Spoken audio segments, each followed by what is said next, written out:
Hey guys, welcome to the 1400s match. We have Sif versus Everdon. So Sif is a newish player who has really turned out to be quite promising.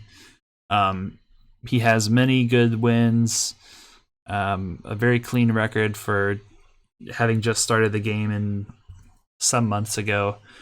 Let's take a look at what his rating is right now. It's like 12 something. 1289. Holy moly, he's overpassed me. I need to play more games and I beat him last time. Okay, and then we have Everdon, who is currently number 3 in the world. So yeah, Everdon, aka Zeronix, as you may know him on the Discord server. Yeah, one of the best players to ever play the game, hands down. Incredibly strong player, and we get to see. So I had for the 1400s, I was looking at a number of matches, and I was like, okay, these guys are all good, but we've seen them before. But Everdon, Zeronix, I'll just call him Zeronix because, yeah, we'll just do that. And no, I should probably call it Everdon for the video, so that you guys know who I'm talking about. So yeah, Everdon. Oftentimes goes on pretty big leaves of absence from League for some months at a time. But then when he comes back, it's like everybody gets better because we get to, see a master in action and we get to learn from him and all this stuff. So yeah, he's active playing on his old Everdon account. So yeah, we get to schools in session. Let's learn some Advanced Wars. So unfortunately for Sif, well, I don't know how to put it nicely. It's like everybody looks a fool when they play Everdon unless they're like 3 people in the whole world. So I'm sorry, man, but you're kind of the punching bag for this one. Okay, I'm sorry. Okay, we'll get you a game where you get to punching bag someone else, but this ain't it. Okay, so here we go. It's Addermere on Tubular. So Tubular, interesting high funds map. It's really cool. You get 2 airports that are adjacent to each other. So you have to T-copter an infantry down and then T-copter it up here. And then it blocks your airport for a turn while you capture the other airport. Super cool.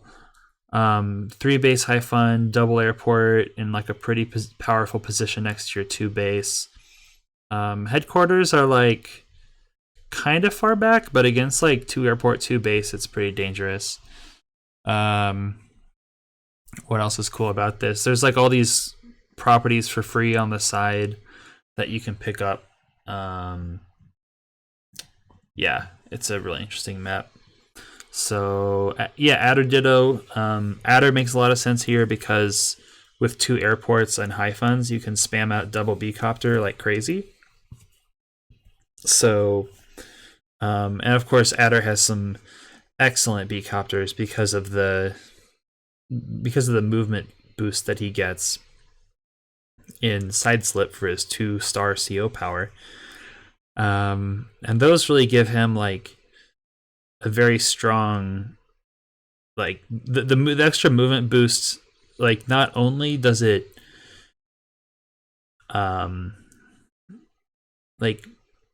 let's see, how do I want to put this? Not only it zones out other B-copters further, which is okay, fine, I just move my B-copters 1 space further back. But really the power of Adder's CO power when it comes to high level play is it greatly increases the number of possible attacks that you have. And if you're a very strong attacker and have a good attacker's mind and see opportunities to attack stronger with more movement, he can be really, really good. So I think actually taking the Adder Ditto against one of the best in the world is mad intimidating. It's just, you're just asking for a tactics fight, or when maybe that's a little overstated. It's a little overstated. Maybe what I want to say is you're getting into a fight where the tactics are going to be a lot more complicated than usual. So if you think that you can out tactic your opponent, it's great to fight him in an adder ditto. But if you're pretty out, if you're a bit outclassed, it's going to be a nightmare to keep up. So yeah, so we get to see, yeah, we can see that. So, and I will say, Sif puts up a great fight too. So it's not going to be just like it's not just a bloodbath. So let me put some respect on my man's name. Okay, this one actually has the replay working, which is great. I love replays that have actual turns. So, interesting. So Everdon actually goes immediately. So Everdon immediately goes for the T-Copter here. I think I've done that in my games too. And it looks like Sif mirrors that as well. The idea is like you have so much money floating around because it's high funds that you want to dump it somewhere so it does something good for you. So when you put it into a T-Copter at the beginning, it's not wasting an infantry build slot, so you can get your T-Copter out and have it do useful things for you instead of just having the money sit around doing nothing, not collecting interest, none of that good stuff. Oh, interesting. So the T-Copter goes way to the left here.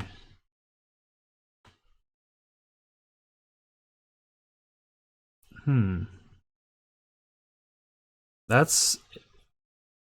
I don't know what he's going to do with it.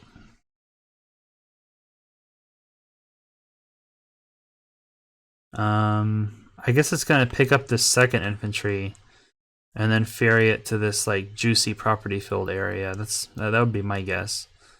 Like normally you would think with like 2 base 2 airport against 1 base, normally you would think that you don't want to remove infantry from your 1 base side to other parts of the map, like over here or over here, because they really need to be around to like body block for your 1 base, because every unit is extra valuable when you're outnumbered.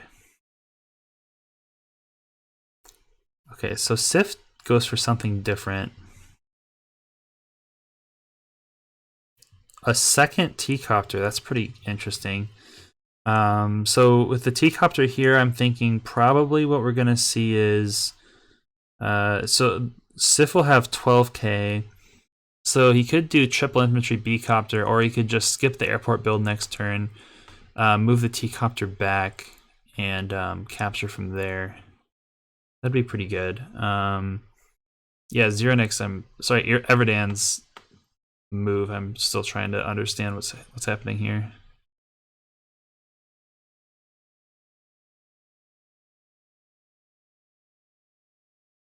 Okay, so Everdan goes with another second T-Copter.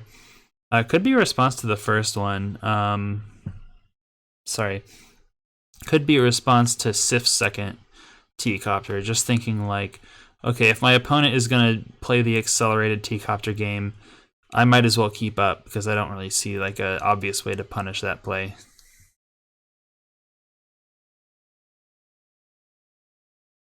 Okay, so since Sif dropped off at the port, it must mean he's building a B-Copter. Yeah, and there's the B-Copter. So Zeronix here. It looks like, sorry, Everdan. Looks like Everdan has enough infantry on his 1 base side that he could probably afford to build an anti-air.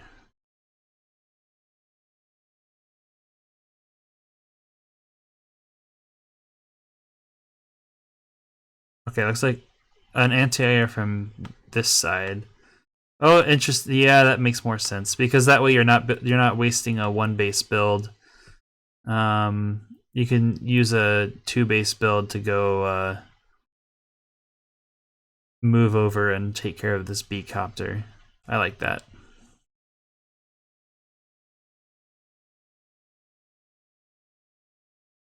The idea being like you want your 1 base to like go in this T-Copter so you can capture these properties.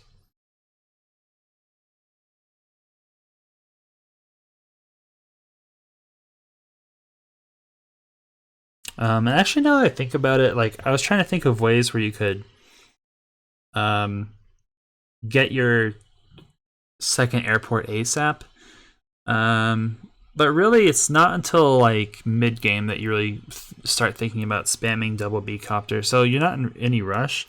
It's just more I was thinking you want to get that airport cap taken care of earlier so that you don't have to waste a airport turn with a T copter sitting on it in order to take that second airport.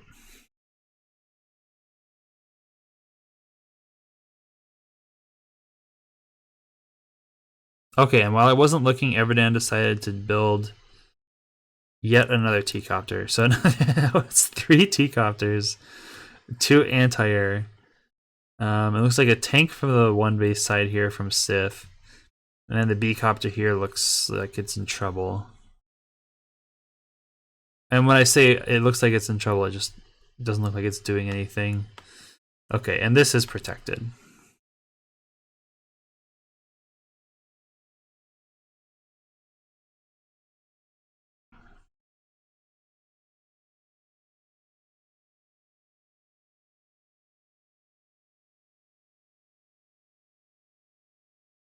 Okay, things making sense so far. Yeah, the mechs. I'm a fan of the mech because there's so many T-copters around. I will say it's a little disturbing he doesn't have his second airport up quite yet.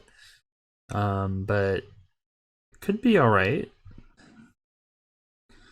And the B-copter being here, I guess all it does is it drags this anti-air to the left.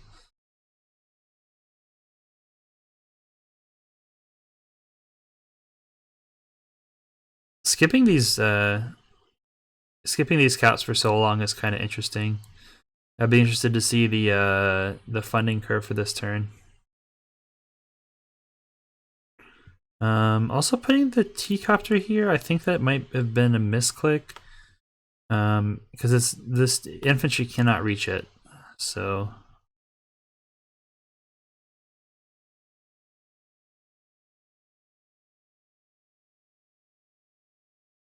oh, interesting. Free hit on anti-air. And it was just sitting there? Hmm.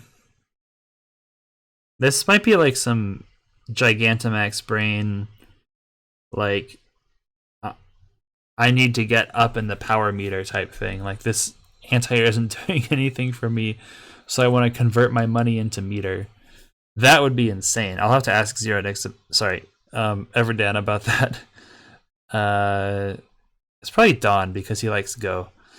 Everdon. So I'll have to ask Everdon about that. If this was an intentional hit to charge meter to get the first CO power, that would be pretty nuts.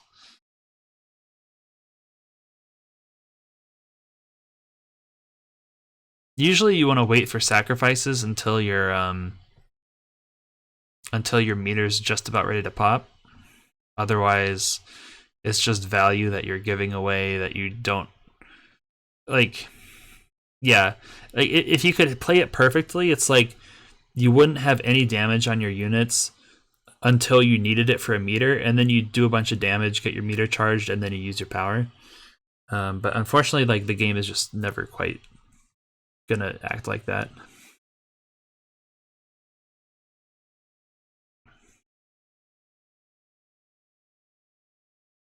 So the income again has like no major problems with either player getting their properties. There have just been like slight optimizations about who gets what, how fast. So Everdan has double mech going on. 2 artillery out, which is pretty interesting. I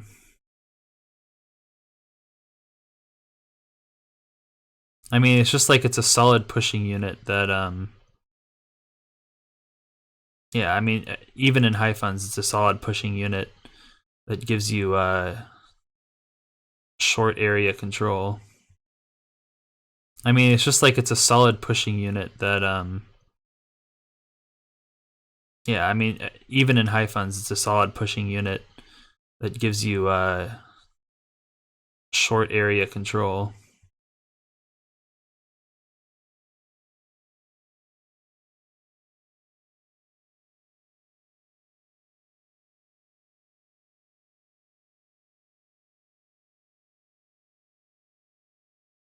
So Everdan actually goes for one of the classic build order moves, which is you do artillery into medium tank, and the artillery goes from here, it goes 5 squares away to here, and then it's covered by the medium tank, which also goes 5 squares. This is like one of these classic, like into only tanks. This is like one of those classic moves that gets you a deployed artillery, allows you to move it forward kind of far. And of course, like, you know, the double mech and the double B-copter backing it up too doesn't hurt.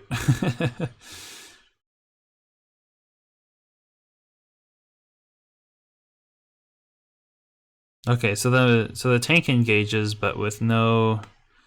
Oh, I see. So the tank the medium tank can respond to the other medium tank if it gets side slip. So Everdan has to be a little bit careful about if he decides to go in with the medium tank here to make sure that he doesn't get smacked it by the other medium tank. But he has plenty of other options to take out this tank, so it shouldn't be that big a deal.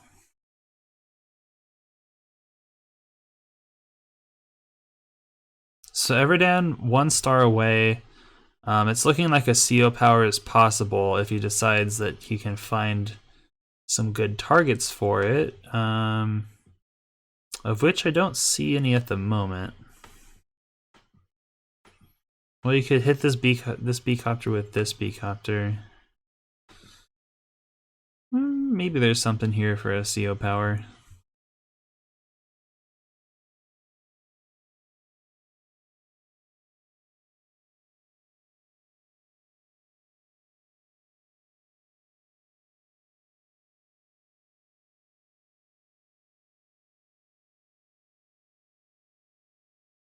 Ah, okay. Every time Everdan plays, I'm just like, oh, interesting. Okay, so the idea here is like you hit with the medium tank.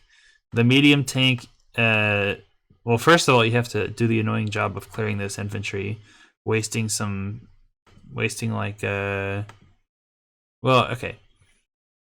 Once this infantry is cleared, this medium tank can go 1, 2, 3, 4, 5, 6 with the power, and then hit this medium tank.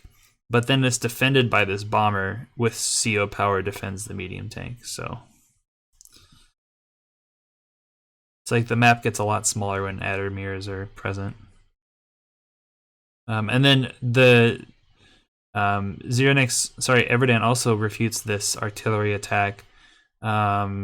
Thinking that, the idea that Sif had is, okay, let me just put some pressure on this artillery.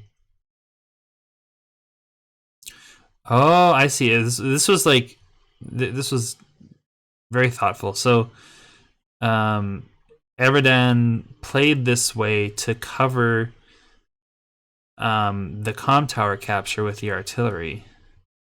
And so, what Sif did here is threatened the artillery with his own, saying, you can delay my comm tower, but if you do so, I'm going to get a free shot on your artillery. Everdan says, okay, well, I guess you can have the comm tower, but you see those units over here that you think that can hit my artillery? Well, they actually can't. Actually, I'm going to put all this stuff in front. And if you want to hit my artillery with the tank, you have to use an anti-air shot to kill this infantry, and then the tank hits the artillery. But then your tank dies and your anti-air dies, so maybe you don't want to do that. I think that's basically my interpretation of what's going on here. It's like a game of one-upsmanship, and yeah, Everdan is really good at that game. It's like, oh, you thought that this idea you had was going to work? Well, actually, I was 1 step ahead of you, and here's what's going to happen instead. That is like the worst feeling in Advanced Wars, where like you think you have a turn planned out perfectly, then your opponent comes with some surprise, and it's like, okay, I didn't see that one coming. So it looks like Sif pokes away a little bit at the front here, kills off a couple units, and then just reinforces everything. Kind of a interesting move bringing the medium tank so far back. It's not immediately relevant to what's happening, but it does like reinforce the backside so that it gives the one base side some backbone. So that's an interesting idea, and I think it works. I mean, obviously you're like losing you're losing ground in doing so, but with like this much pushing down your one base side, it's a little bit scary. Okay, so here comes the side slip.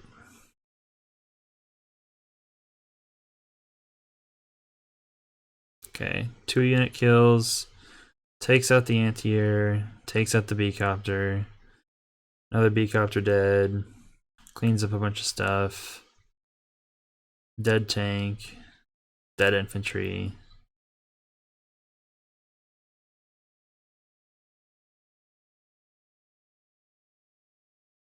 Yeah, when I was clicking through turns earlier, this turn surprised me just because of like, okay, calm looking position, and then and then Everdan just goes, nope, I'll be taking all that stuff. And an interesting thing about the timing of this attack, I'm not sure if Zeronix thought about this, but knowing him, he might have. This attack comes at a time where Sif is like nearing full power bar. So it's like something we think about often is when the opponent is using a CO power or a super CO power, we think, okay, when that power is active, I can hit them as hard as I want to, and it doesn't charge any meter. And the same thing is actually true when they're near full charge, because once you hit them to full charge, any additional damage you do doesn't charge their meter any fuller. So maybe Abaddon was thinking about that a little bit, saw the opportunity to attack, saw, oh, if I go in this hard, it's like extra damage that Sif won't feel to his power meter. Maybe I should go for it. Maybe that was part of the decision in deciding whether to go in, because it's never the full. You never it's never quite that clean and cut. It's like usually when you decide to go in, you think of a few different factors, and then if enough line up towards attack, you attack, and if they don't, then you decide not to.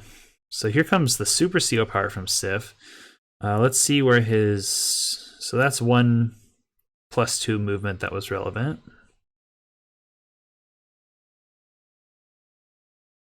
And was that a +2? Okay, here's another +2 that was relevant.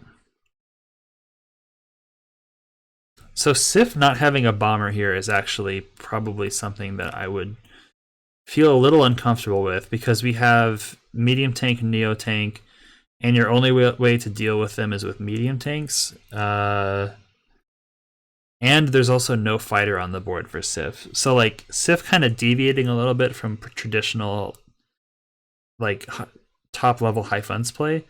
We'll see how that works for him. Because like usually there's not a whole lot of deviation from that I see from really good players. Okay, here's another Sidewinder hit.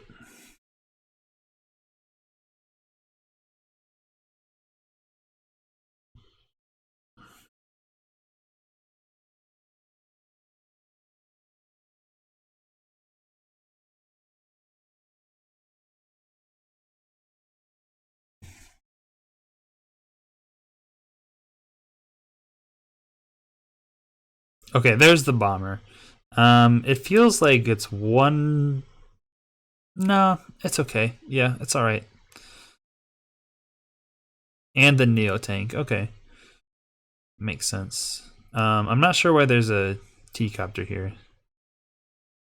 Oh, I see. He picked up his T-copter, but it came at the cost of like he picked up the infantry with a T-copter, but it came at the cost of the bomber being built one square to the left of where it could otherwise be. I typically just delete the infantry. I don't bother picking it up again. So here comes Everdan's turn. Let's take a quick look. So despite all the attacks that just happened with Sif, Everdan is still up a bit in unit count. Everdan is a little bit behind in unit value, but there's big trade swings happening, so don't pay much attention to that. So here comes the one shot onto the... Oh, it misses the one shot. What's the odds of that?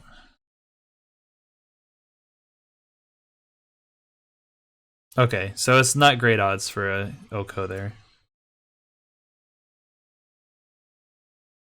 Oh, hold on. Let's rewind that.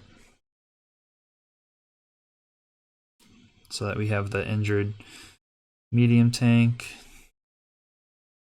Oh, and here comes another side slip. Okay, so what does the side slip get him? Okay, I think all those so far are gearing. 2, 3, 4, 5. Okay, that side slip allowed for that, which is huge. The second shot onto the medium tank is very, very big.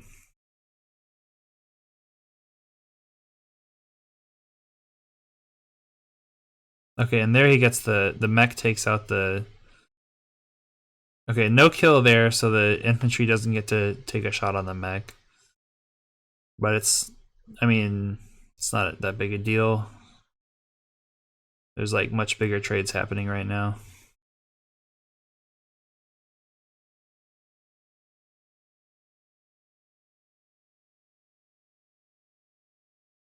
Okay, yeah, and then Everdon, of course, goes for the more traditional response to Bomber, which is Fighter. Because as you can see, like things can get out of hand where if you lose all of your anti-air, suddenly it can get really ugly. I guess this anti-air can cover this Bomber. 1, 2, 3, 4, 5, 6, but only if he has a side slip available, which he shouldn't because he's at 0 charge. So if Sif gets somehow a ton of charge, which doesn't seem possible at all, he could hit the Bomber, but his unit count is just so much lower. It's looking pretty rough for Sif here. Okay, and Everdon builds another Bomber in addition to the Fighter, so... Yeah, it's looking really rough. It's looking really, really, really rough. As I said, I think it comes down to just like getting outfought by somebody who has like getting outfought in a battle that has more tactics than usual. So it would be really hard to dissect this and try to figure out what Sif could have done differently because like I think that in this particular match the details are like the devil's in the details, and in order to tease out exactly what went wrong, it would take quite a bit of searching. Although we can do a little bit of that. Okay, here comes side slip, but yeah, this is pretty much done for. And 1, 2, 3, 4, 5, 6, 7. The side slip is so that this anti-air hits the Bomber, which is just devastating.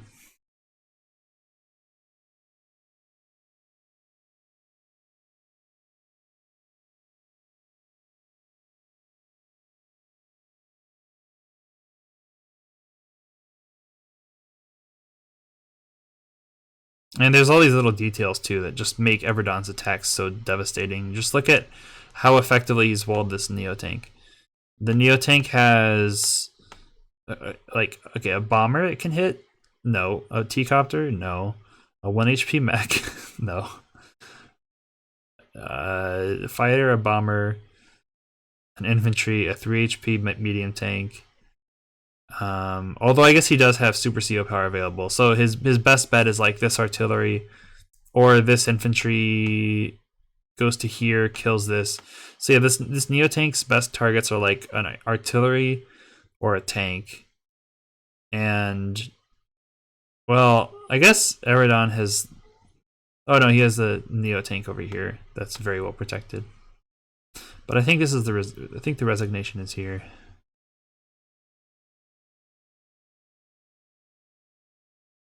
Yeah, so there's the resignation. Okay. All right, so yeah, Everdon just putting on a masterclass here.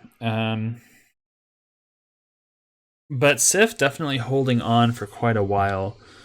It's going to be hard because Sif is around my level and Everdon is well above my level. So finding individual moments where they start to depart is going to be tough because these are like the same moments that I would struggle with in fighting Everdon as well.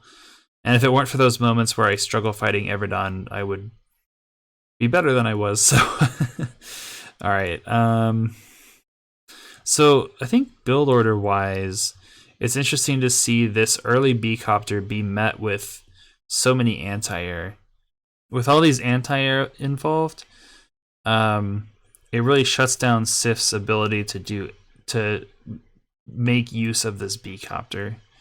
So the B copter goes here, goes over here.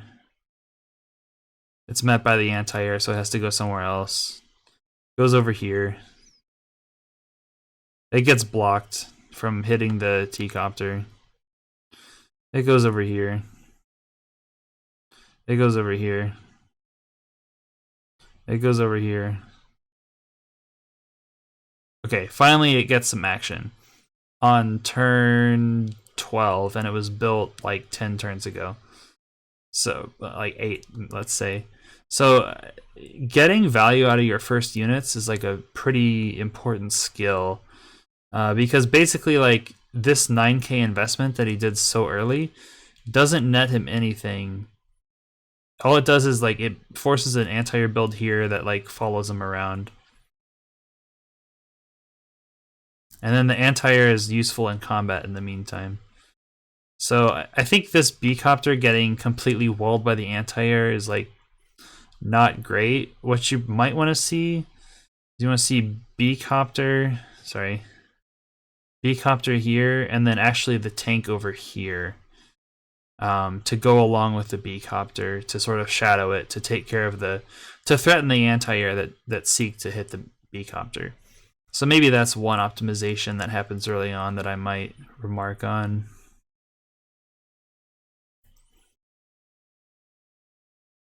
Yeah, this free hit, again, I'll have to ask Everdown about that. And we can actually look at the funding curve. Okay, let's do that really quick. So actually throughout the whole thing, like towards the end, Sif had a small income advantage, but it may have been a bit insignificant. Okay, and then from here, like the other main build things, I guess there's like a strategical thing here, which is that Everdon fights on his 2 base side, whereas Sif reinforces his 1 base side with his 2 base side. So actually fighting in this area is favorable for TG because the reinforcement path is faster. So yeah, the more fighting that happens, right, it's like about even-ish, but like having this base reinforced so fast is like pretty beneficial to TG. So then, well, I guess Everdon does clear things up does extend deeper once the fights happen. So maybe just ignore that comment. And then I guess the other big thing was like not having there's like the big issue of not having the response to the bomber around. Like that's just kind of like a tactical blunder, not being able to like on this turn there's nothing protecting this medium tank. So it goes in, kills a tank, and then gets walloped for basically no. I guess there's this medium tank on the Neo tank, but nothing happens to this bomber that kills another medium tank. So yeah, not having the proper unit counters in place when the big tactics start going with the big boy units, I think that's another oversight. So building a fighter, building an extra anti-air, really like the reason people prefer fighters, I think, is it like for one it zones out the bombers further. So especially adder fighters, you know, they really push the bombers back with their threat of CO power. So it kind of inspires the bombers to go deep and to make riskier plays. in order to get some value out of them so they don't get zoned out of the fight. And then, of course, the other thing is that fighters actually one-shot bombers. We can look at the damage calculator.